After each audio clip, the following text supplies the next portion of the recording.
नमस्कार जय जगन्नाथ आम चैनल को आपण मानकु बहुत बहुत स्वागत। सांग माने 26 फेब्रुआरी पवित्र महाशिवरात्र दिन आपण निज घर को नहीं आसंतु एही गछर चेर को।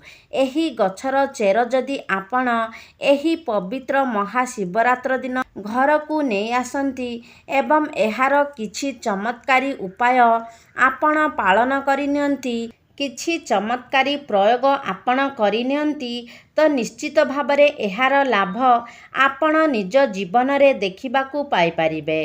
तेबे सांग माने भिडियोटी रे आगकू बढ़िबा पूर्वरु भिडियो को गोटे लाइक करी चैनल टी को सब्सक्राइब करि दियंतु एवं कमेंट बॉक्स रे श्रद्धा और भक्तिर सहित हर हर महादेव ओम नमः शिवाय निश्चय लिखंतु। सांग माने आजिर एही भिडियो रे मु आपण मानकू जेउ चेर विषय रे कहिबाकू जाउछि एही गछटीर ना हेउछि अपमार्ग गछ। एही गछटी को आपण माने निश्चित भावरे देखिथिबे। एही गछटी को आपण माने अनेक स्थान रे मध्य देखिथिबे एवं देखिला परे साधारण गछ भाबी अणदेखा मध्य करि देइथिबे किंबा एही गछटी आपणक घर पाखरे किंबा आपणक बगीचारे मध्य निश्चय उठिथिबो एवं आपण एहाकू अनाबना गछ भाबी उपाड़िकी फोपाड़ी मध्य देइथिबे। मात्र वर्तमान ठारू आपण माने सावधान होई जांतु। एही भिडियोटी को देखि सारिबा परे आपण एपरी भूल आउ कदापि भी करिबे नाही। हाँ सांग माने आपण माने जदि एही गछटीर चमत्कारी गुण आयुर्वेदिक गुण एवं तांत्रिक गुण विषय जानि नियंती तेबे आपण एही गछटी को केबे भी ओपाड़िकी फोपाड़ीबार भूल करिबे नाही।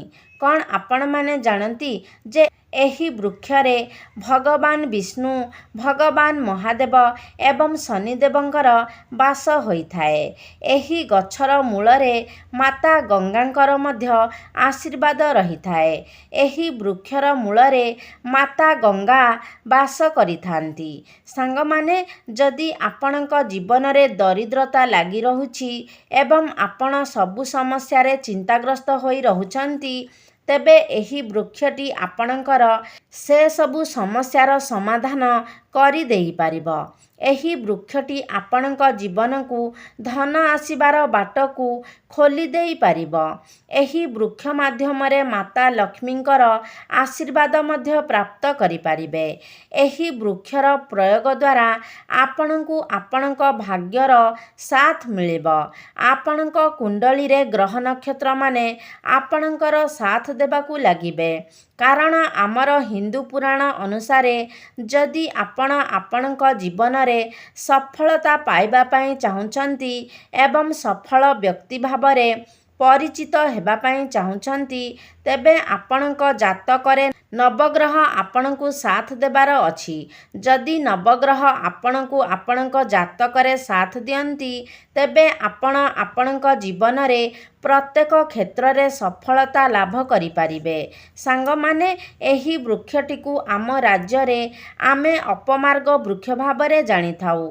अन्य राज्य रे एही वृक्षटीर अलगा अलगा नाम रहिछि परंतु आमे एही वृक्षटी को अपमार्ग नाम रे जानि थाउ। एहार नाम एथिपाई अपमार्ग होइछि कारण एहा ओलोटा होइथाए। संस्कृत रे अपमार्गर अर्थ हेउछि ओलोटा चलिबा। कारण एही वृक्षर सबुठारु विशेष कथा हेउछि एही वृक्षर मंजी ओलोटा होइथाए। आपण प्रत्येक वृक्षरे देखिथिबे साधारणतः प्रत्येक फूल गछरे देखिथिबे सेमानंकर जेउ मंजी थाए ताहा सामना पटकू रही थाए मात्र एही वृक्षरे तार मंजी गुड़िक ओलोटा होई रही थाए।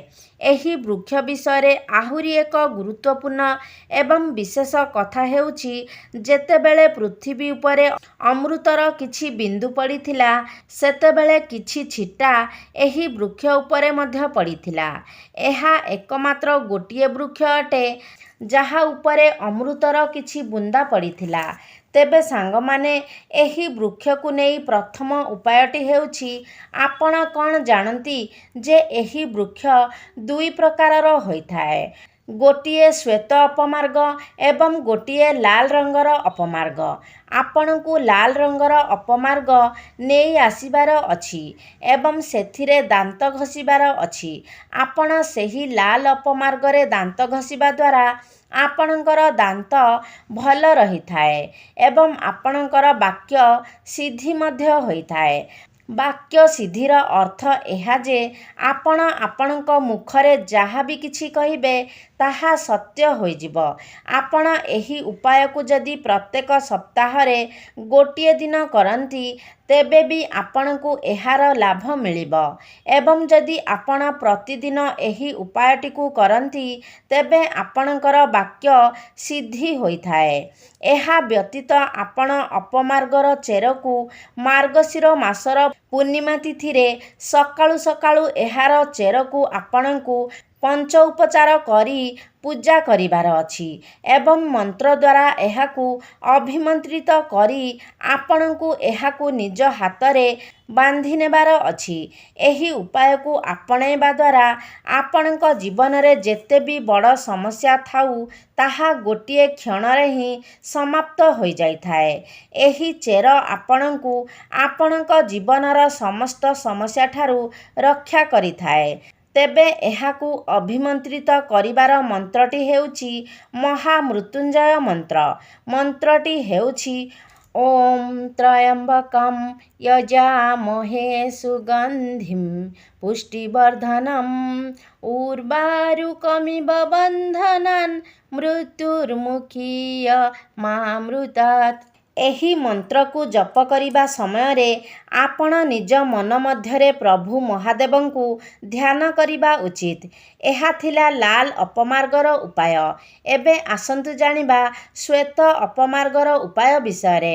ତେବେ ଏହି ଶ୍ୱେତ ଅପମାର୍ଗକୁ ଆପଣଙ୍କୁ ଗୃହରେ ଲଗାଇ ତାକୁ ସଠିକ୍ ଜାଗାରେ ରଖିବା ଉଚିତ। ଏପରି କରିବା ଦ୍ୱାରା ଆପଣଙ୍କ ଗୃହରେ ସୁଖ ସମୃଦ୍ଧି ଆସିଥାଏ। ଏହାଛଡ଼ା ଯେଉଁମାନେ ନିଃସନ୍ତାନ ଅଛନ୍ତି ସେମାନଙ୍କୁ ସନ୍ତାନ ସୁଖ ମଧ୍ୟ ପ୍ରାପ୍ତି ହୋଇଥାଏ।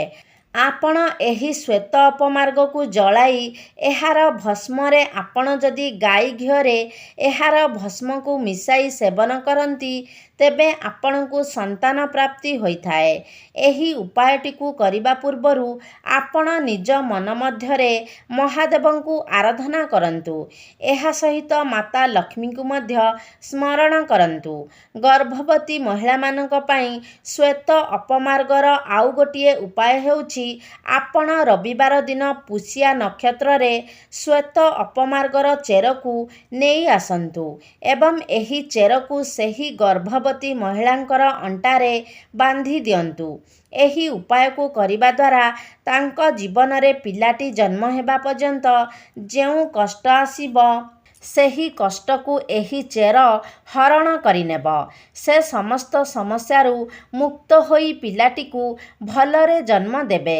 ଆପଣ ଯଦି ଧନ ପ୍ରାପ୍ତି କରିବା ପାଇଁ ଚାହୁଁଥାନ୍ତି ତେବେ ଆପଣଙ୍କ ପାଇଁ ଏହି ଉପାୟଟି ଆପଣ ନିଜର ପୂଜା ଘରେ ଧୂପ ଲଗାଇ ଏହି ଗଛକୁ ଚେର ସହିତ ଉପାଡ଼ି ଆଣି ସେହିଠାରେ ରଖନ୍ତୁ ଏବଂ ଆପଣ ନିଜ ମନରେ ମାତା ଲକ୍ଷ୍ମୀଙ୍କୁ ସ୍ମରଣ କରି ମାତା ଲକ୍ଷ୍ମୀଙ୍କୁ ଆରାଧନା କରି ସେହି ଚେରଟିକୁ ପୂଜା କରନ୍ତୁ। ଆପଣ ପୂଜା କରିବା ସମୟରେ ଆପଣ ନିଜର ସବୁ ଭୁଲଗୁଡ଼ିକୁ ମା ଲକ୍ଷ୍ମୀଙ୍କ ଆଗରେ ସ୍ୱୀକାର କରନ୍ତୁ ଏବଂ ଭଗବାନଙ୍କୁ କୁହନ୍ତୁ ଯେ ହେ ମା, ମୁଁ ନିର୍ବୋଧ ବାଳକଟିଏ। ଜାଣତରେ ଅଥବା ଅଜାଣତରେ ମୋ ଦ୍ୱାରା କିଛି ଭୁଲ ହୋଇଯାଇଛି। ଆପଣ ମା ହୋଇ ମୋର ସେହି ସବୁ ଦୋଷଗୁଡ଼ିକୁ କ୍ଷମା କରିଦିଅନ୍ତୁ। ମା, ମୋତେ ପାରି କରନ୍ତୁ। ମୁଁ ଚେଷ୍ଟା କରିବି ଆଗକୁ ଏପରି ଭୁଲ ପୁନର୍ବାର ନ କରିବା ପାଇଁ। ଆଜି ପରଠାରୁ ମୁଁ ମୋ ଜୀବନରେ ସର୍ବଦା ଭଲ କର୍ମ କରିବା ପାଇଁ ଚେଷ୍ଟା କରିବି। ଏହାପରେ ଆପଣ ଈଶ୍ୱରଙ୍କୁ ପ୍ରାର୍ଥନା କରନ୍ତୁ ଯେ ହେ ମା ଲକ୍ଷ୍ମୀ, ମୋ ଜୀବନରେ ଯେତେ ବି ଦୁଃଖ କଷ୍ଟ ଅଛି, ମୋ ଜୀବନରେ ଅର୍ଥଜନିତ ଯେତେ ବି ସମସ୍ୟା ଅଛି, କୃପା କରି ସେ ସବୁକୁ ମୋ ଜୀବନରୁ ଦୂର କରିଦିଅନ୍ତୁ ଏବଂ ଆପଣ ଆପଣଙ୍କର କୃପା ମୋ ଉପରେ ସର୍ବଦା ରଖିଥାନ୍ତୁ। ଏହାପରେ ଆପଣ ଯେଉଁ ଚେରକୁ ସେଠାରେ ପୂଜା କରିଛନ୍ତି ସେହି ଚେରରୁ ଛୋଟ ଖଣ୍ଡେ କାଟି ନେଇ ଆପଣ ଯେଉଁଠାରେ ପଇସା ରଖୁଛନ୍ତି ସେହି ସ୍ଥାନରେ ରଖନ୍ତୁ। ଏହା ଆପଣଙ୍କର ଲକ୍ଷ୍ମୀ ପ୍ରାପ୍ତିର ଉପାୟ ଏବଂ ଏଥିପାଇଁ ଆପଣ ଚେଷ୍ଟା କରନ୍ତୁ ଯେ ଲାଲ ରଙ୍ଗର ଅପମାର୍ଗ ନେବା ପାଇଁ ଏବଂ ସେହିଦିନ ପରଠାରୁ ଆପଣ ପ୍ରତିଦିନ ସକାଳେ ପିମ୍ପୁଡ଼ିମାନଙ୍କୁ କିଛି ନା କିଛି ଖାଇବାକୁ ଦିଅନ୍ତୁ।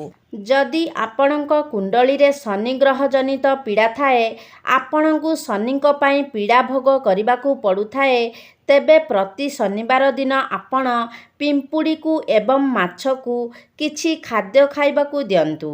ଯଦି ଆପଣଙ୍କର ଦାମ୍ପତ୍ୟ ଜୀବନରେ କିଛି ମତଭେଦ ରହିଛି ଏବଂ ସମ୍ପର୍କ ଭଲ ନାହିଁ, ତେବେ ସ୍ୱାମୀ ସ୍ତ୍ରୀ ଏକା ସାଙ୍ଗରେ ଅଟା ଚକଟି ସେଥିରେ ରୁଟି ତିଆରି କରି ସ୍ୱାମୀଙ୍କ ହାତରେ ସେହି ରୁଟି ଉପରେ ଗୁଡ଼ ଲଗାଇ ଗାଈକୁ ଖାଇବାକୁ ଦିଅନ୍ତୁ।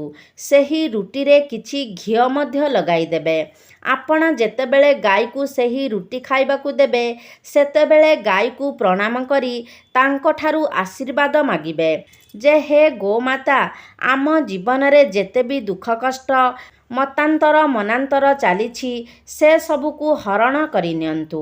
ଆମକୁ ଯେମିତି ସୁଖ ଶାନ୍ତିର ପ୍ରାପ୍ତ ହେଉ।